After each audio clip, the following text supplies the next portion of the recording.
Welcome to the Business Leadership Series, where we engage with leaders who are making an impact on their worlds and who want to share their knowledge and experience for your personal and professional growth.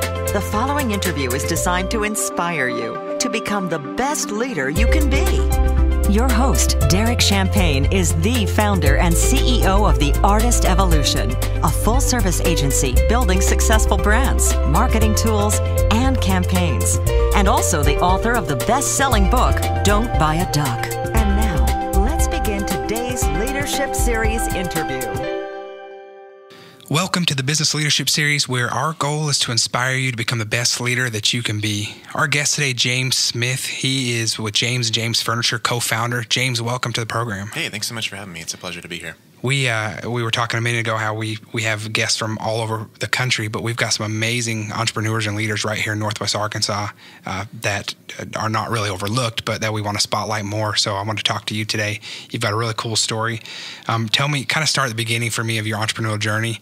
Where were you? I know you've got some agency background too, but tell me what actually birthed James. Yeah, absolutely. So really, I think like a lot of ideas, it was really about necessity.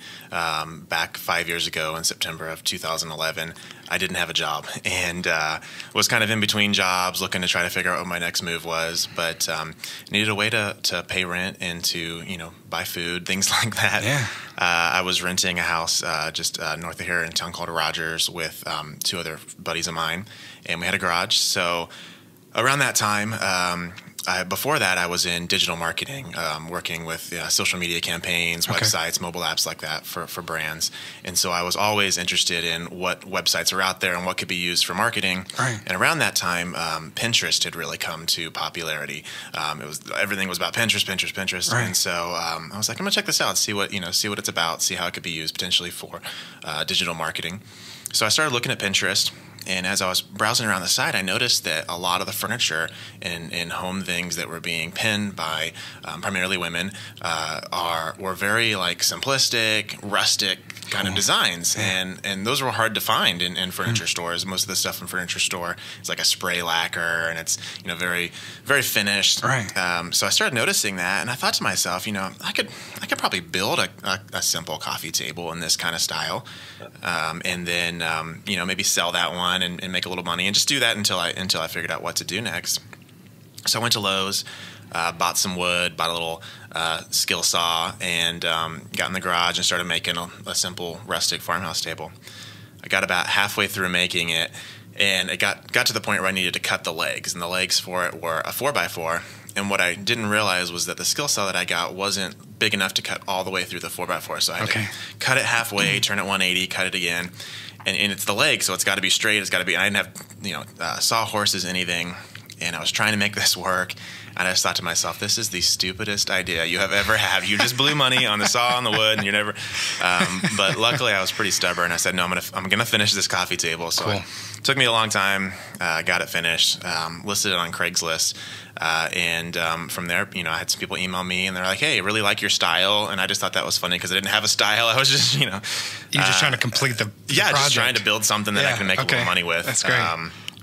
And so they would ask, hey, I really like the coffee table you built. Could you build me like a bench for the entryway to my house? I had no idea how to build anything, but I had Google and YouTube, and so no carpentry background. None at all. Yeah. Okay. But when you have the internet, you can pretty much figure out how to do anything. There's some things that are skill based that you have to acquire skills with.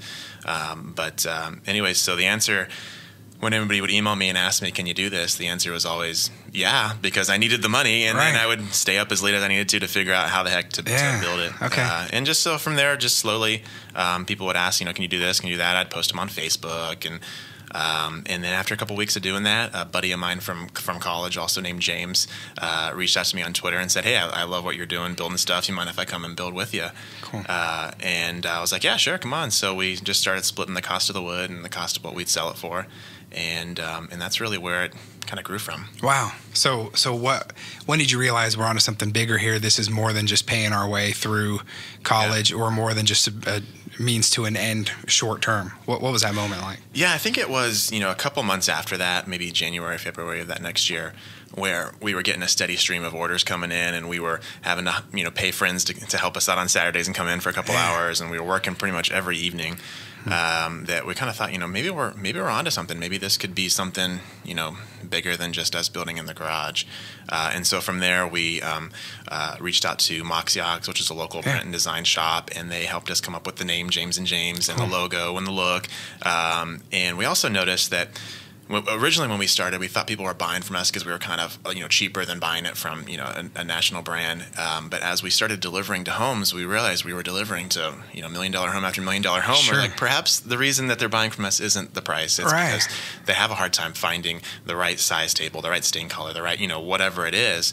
And so at that point, we really branded and said, okay, we're going to be a brand. We're not going to be just some guy building in the garage. We're going to turn this into something that people will want. And so really just started going from there. We both, after started building in the garage, we both got full-time, working full-time. So we'd get off, go to work at 8, get off at 5, and then build in the garage until, 2 o'clock in the morning and do it all over again. And have friends come over on Saturday and help. And then eventually, after about a year, we both were able to go full-time into James and James. Wow. So tell me, what was there any moment that you remember that was a larger order, or was a scaling moment for you that stands out to you? No, I think because it wasn't really just like an overnight, like boom, all of a sudden thing. It was kind of this gradual buildup. But when it got to that point where we're like struggling to keep up, and at the end of the night, when we'd go to close the garage, we had to stack the tables 3 high to get them to fit, and we kind of spill out into the driveway. We thought, hey, maybe we're onto something here. Maybe this can be something bigger, and and we can grow this thing. Wow. So that's pretty cool too, but you guys are so busy. Did it kind of jump up on you, to sneak up on you a little bit, that type of growth? Yeah, and I think, at the beginning it's so exciting, because it's growing and growing and growing, and you just have this unexplainable, endless supply of energy that later, and years later, you really wish you could get back and bottle. Absolutely. But yeah, just that excitement of, oh man, this is, and then we started doing deliveries to other cities too. We realized that there was only so many people we could reach in Northwest Arkansas. And Tulsa had, a lot more people, and they were only a few hours away. So we thought, well, let's run a U-Haul truck. We'll tell people, hey, we're going to be in Tulsa 3 weeks from today. Place your orders, and we'll charge them each a little bit for delivery, and then we'll use that delivery money to rent the U-Haul, drive it there, and deliver it to customers' homes. So we started doing that, and then I was like, well, Dallas, that's a lot more people, and it's only 5 hours away. So we started doing it there, and then we're like, well, Austin's just a few hours past. So I just kind of really ballooned from there, and now we do deliveries everywhere from Houston to Chicago to New York City to Atlanta, pretty much everywhere in between. Okay. And so about 70% of the furniture that we build here in Arkansas actually leaves the state and gets delivered that way, or it gets shipped. We'll crate it and ship it on a freight truck. And so when we started getting orders in from all these other areas, that was really when it got really exciting. So. Okay, that's awesome, man. Congratulations. So 40 states. 40-ish states you've delivered to? We've got now, I think we've got furniture in all 48 states. Wow. Not Hawaii and Alaska that I know of, although somebody may have moved with it there. And then we've also sold and shipped to Canada, Bermuda. There was a guy that had a beachfront property in Bahrain that he wanted our furniture, so we shipped there. Wow. We had a customer 2 or 3 weeks ago reach out to us on Instagram and let us know that she has her furniture in London, England. So it's just exciting to know, that's awesome. that there's so many families that every evening get together around one of the tables that we built, or and just that knowing that life is happening around pieces of furniture that we were able to build and design is just such a special feeling for That's awesome, man. That's rewarding. So you started in a little garage. How big is your garage now? Yeah, so we outgrew the garage, we moved into a larger space, and expanded that. Right now we've got about 12,000 square feet of production space, and then plus the resale store that we have down the road in Springdale. And how long have you been in business? It was 5 years last month. Yeah, congratulations. That's great growth. Thanks. That's awesome. I know it probably seemed like quite a journey for you, and it has been. There's companies that struggle for a lot longer than that and aren't always that successful. So you guys are rocking it. Thank you. Yeah, so we have an excellent team, and that's really how we're able to tell me about your team a little bit. How do you, number one, how do you find the right people, and then how do you motivate and keep them? Yeah, we really look for people that we want to work with and that we think are going to be great team members, and don't really worry so much about their skill set, because all of that can be taught and trained. If you find the right people that want to be there, want to be a part of what you're doing, are excited and are good workers, you can teach them anything. Right. So we really focus on finding people not with the skill sets that we want, but with the attitude and the kind of the culture that we already have. So we just have a fantastic team. I always tell people that all I do now is just hire people that are smarter than me. So, I was in the build side the last couple of days, building a couple pieces of furniture, and just asking the guys that are in there questions like, hey, how would you do this? And so really being able to bring on people that really do understand, build and carpentry and all that good stuff. And then also bringing other people that can be trained up as well. But just getting a team of people that want to be there, excited about it. Right. And so now we have about 20 full-time employees, all here in Arkansas, and they really are just the best team. And, we're just continually finding ways to improve and tweak. And, when I look at kind of the amount of furniture that's being produced each day in the wood shop, it would have terrified me 5 years ago to know that we had to build this much furniture each month or whatever. But you just kind of baby step there. You grow this and you grow that and you grow that. And then, so you just put good systems in place and get good people. That's awesome. So tell me about your role. What's your day-to-day like? What's your description with your company? Yeah, unfortunately, I don't get to do as much building as I used to. I think a lot of owners, especially when your business is growing fast, you don't really get to do what you started doing. So a lot of it, is making sure that the team has what they need, making sure they're well supported, and then focusing on growth. Where do we go from here? It's great that we've had the growth that we've had over the last 5 years, but what's going to happen the next year and the next 5 years? And so focusing on that, working to keep the team strong and the culture strong. So I spend a lot of my time on those growth plans of where do we go next? How do we better serve the customer? That's awesome. So how do you find your customers? Obviously, you've had powerful word of mouth and social media. What's your strategy for bringing customers in? Yeah, for us, we're all an e-commerce company. So even people that find us locally, even though we have a store here, they almost all find us because of the internet or online. Right. Facebook sends us a significant amount of our sales. So we do a lot of Facebook ad spend. Because you're just able to target so specifically on Facebook, right? You can go in and we can pull people that have bought from us last year, and we can tell Facebook, I want you to find people that look like these people, And what better people to target to than people that Facebook thinks look like people that have bought from you. Yes. Or you can target geographically based off of cities that we deliver to. Yeah. Obviously if we deliver to their city, there's a way higher chance we can convert them to a sale than if they have to be shipped to or whatnot. Right. Yeah. So Facebook's really big for us. Organic Google search is really big for us as well. We kind of, if you go to Google search trends and look at, what gets searched over time, you can search for like cold medicine. You'll see that searches for cold medicine spike in the winter and go down in the summer. Right. And you can also see across time, so from like last year to this year and so forth. If you look for searches for farmhouse tables, you'll see that those have really just taken off since 2011, which is when we started. And that has nothing to do with us. It's just there's a lot more people now that are willing to buy furniture online and know that they can buy furniture online. Right. So we're in the right place at the right time. We label our products like people search. So when we come up with a new product, we don't give it some obscure name. If it's a large square rustic table, we call it large square rustic table. What we look at it and say, if somebody is searching Google to find this, what are they searching that's going to want them to land on this? So we do a lot of, just organic search optimization, and that's really helped us. We have people that order from us all the time in New York that tell us, I found you because I searched for, X generic term and our website came up, so making sure that our bounce rate is really low, time on site is really high, and that Google recognizes when they send us somebody to our site because of this search term, we're going to take care of them, and we are what they wanted to find. Right. So Google organic search, and then obviously word of mouth, so making sure that our customers are taken care of, because when they are, they tell other people. When you have people over, the dining table is often where you're entertaining. So people, they come in, where'd you get this dining table? Right. And if you got the dining table at a furniture store, then, I got it at so-and-so. But when you had a group of craftsmen build it for you, and they customized it for you, and they deliver it to your home, and they have a story about starting in the garage, it's really easy for us, and we work really hard to turn our customers into advocates. So they're not just happy with our product, they're ecstatic, and they want to tell other people. And so because of that, a good percentage of our business is, Tina down the road bought one of your tables and she just loved it, and so she told us about it. Or I went over to my friend Amy's house and I asked her where she got her table, and she told me about your story.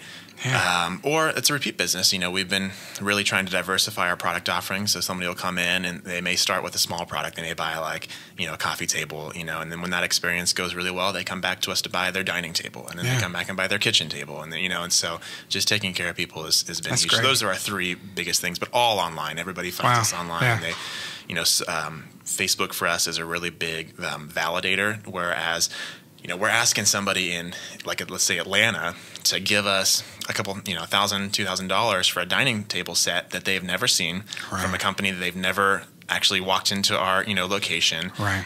They've never touched and felt the product, and that's a pretty large leap for a large purchase like that.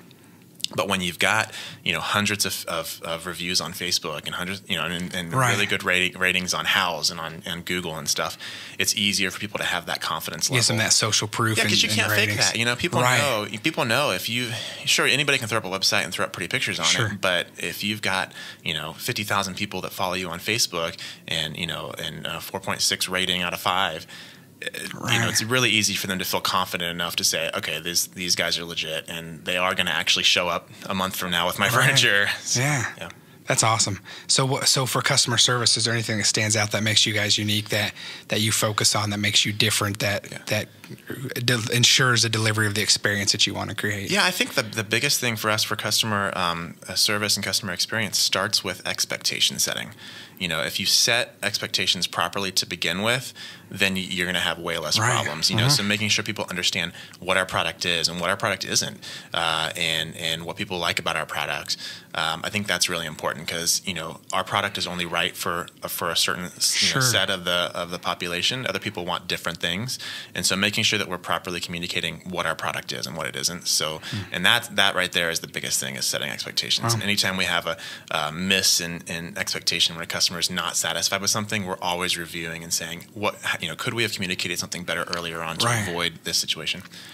I think for us too, it's also in us being defined not by if problems occur, but how we respond when problems occur. Okay. Because you're always going to have, especially when you're delivering furniture across the country and this and that, you're always going to have, issues that arise, and hopefully most of them are out of your control. And you're really defined by how you respond and how you make sure the customer is taken care of, and that they understand what the next step is and how you're going to address the issue, whether it's shipping damage or whatever it is.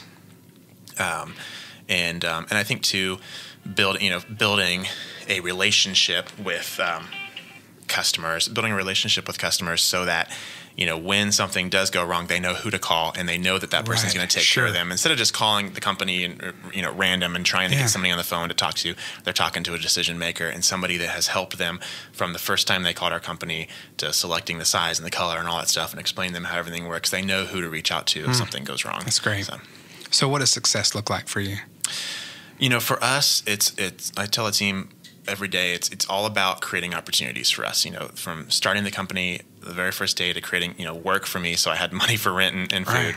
And that just continues. We want to create more opportunities. So there's a lot of people out there that need work and would be a great fit for our team. And so we want to grow so that we can provide that work for them. And we want to continue to expand rapidly so that hopefully in a couple of years we can employ twice as many people as we do now. That's cool. But then also inside of that, we really do believe that we have a really excellent team, and excellent people want to grow. And so we have to be growing so that those excellent people we have room to grow inside of our company. Because, if I've got somebody that's a really, really great QC manager, they're going to want to grow. And if they can't grow here, I can't blame them if they go somewhere else. But I don't want them to go somewhere else. So growing the company, at a rate that those opportunities are being created inside the company, so we can keep our best people. So it's just creating internal opportunities and then creating new opportunities for more people. So, we're really just pursuing growth very ambitiously. We're really happy with the first 5 years, but we see it as just being the beginning of what we want to be. Wow, that's great. Thank you.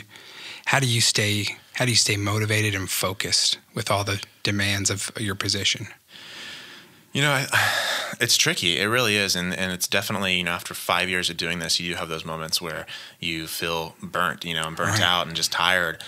So I think, first of all, just, taking care of yourself, because you can kind of really rush and work really hard and work yourself, tired for the first year, 2 years or so. But then after that, you really have to kind of set yourself at a more manageable pace.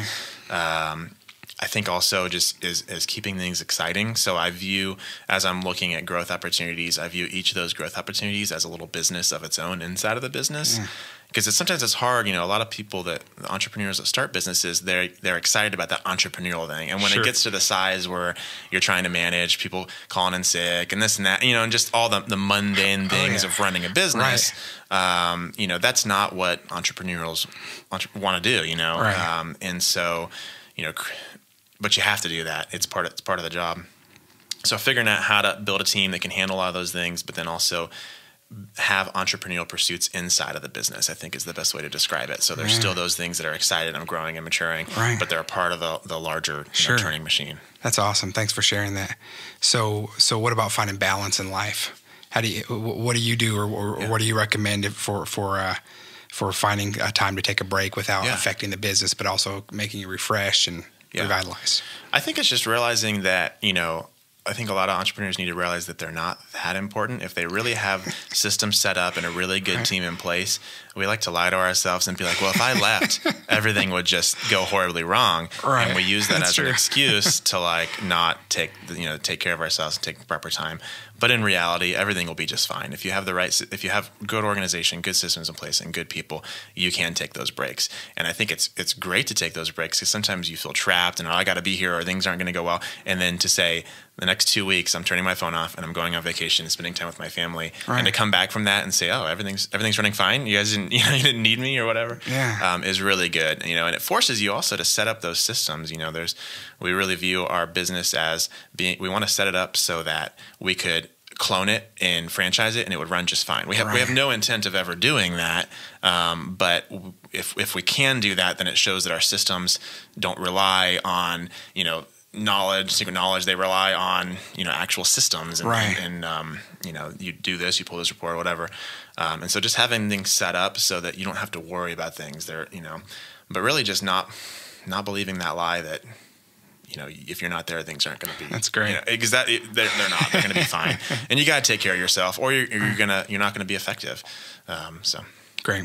So what are you most proud of? What's your proudest accomplishment, personal, professional?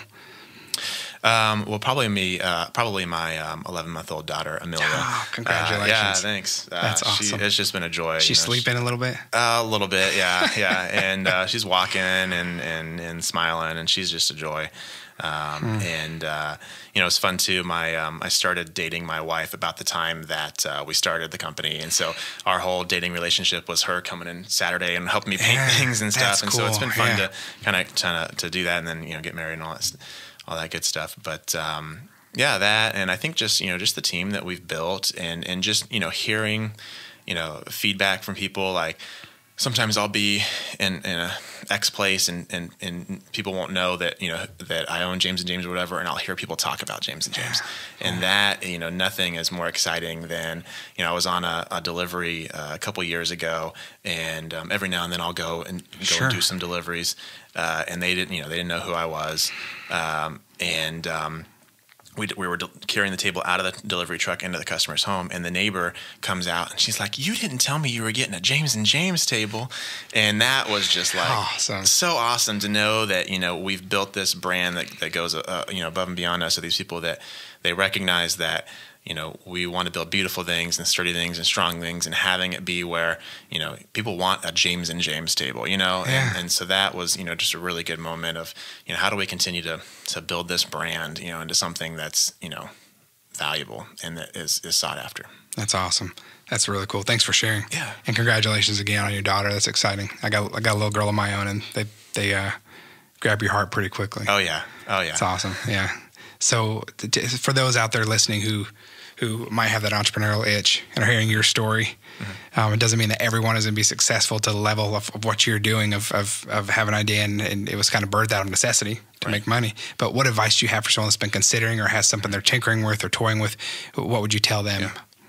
I think that the biggest thing, if you want to go and do entrepreneurial stuff and start a business, is you have to set up yourself so that you can. And what I mean by that is there are a lot of people that obligate their finances in such a way that they've got a car payment and they've got a mortgage payment and they've got this and they've got that, and they have to make, and they've obligated every last cent of their paycheck before they even get it. And so if an opportunity presented itself for them to go and develop this idea or to do this, they wouldn't be able to, because they have to meet those obligations.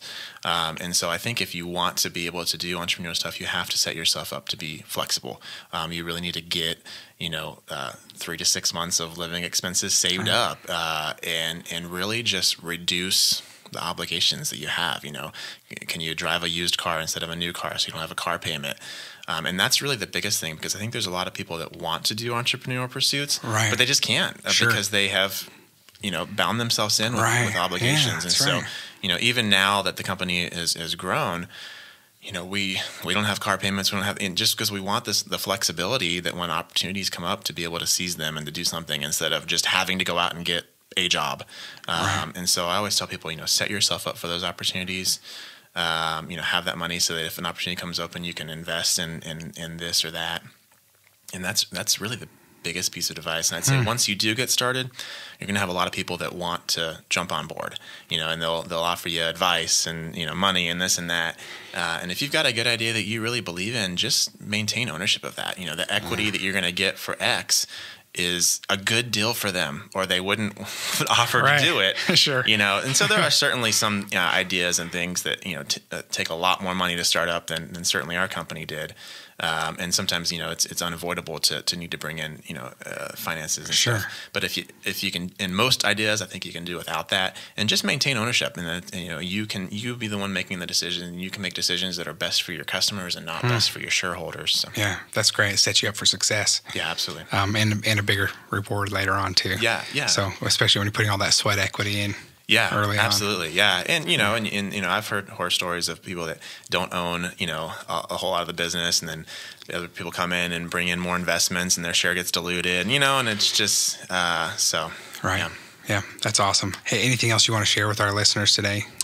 I think the biggest thing is just go out and do something. If a lot of people, I wish I could do something like that, or it's cool to see this or that.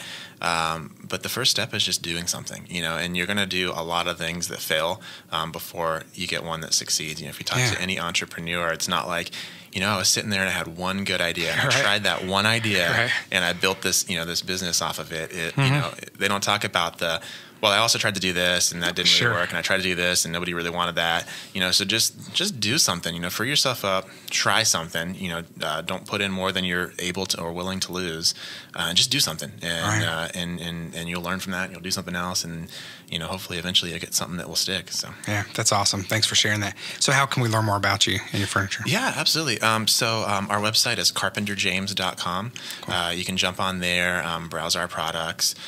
We also have a very active Facebook page and Instagram that you can find from the website there too. We post daily. We post pictures that we get back from customers and events that are going on and all that good stuff. So we would love for you guys to check us out. If you're looking for a custom piece of furniture, we would love to build you a bed or a table or whatnot. Cool. So yeah, absolutely. Awesome. And James, thanks so much. It's James Smith with James & James Furniture. Thank you again for being our guest today. We enjoy learning from you. Yeah, thank you so much for having me. Look forward to seeing what you're doing next. You're doing amazing things. Thank you so much. Thank you. You've been listening to the Business Leadership Series, where we engage with leaders who are making an impact on their worlds and who want to share their knowledge and experience for your personal and professional growth. This interview was designed to inspire you to become the best leader you can be.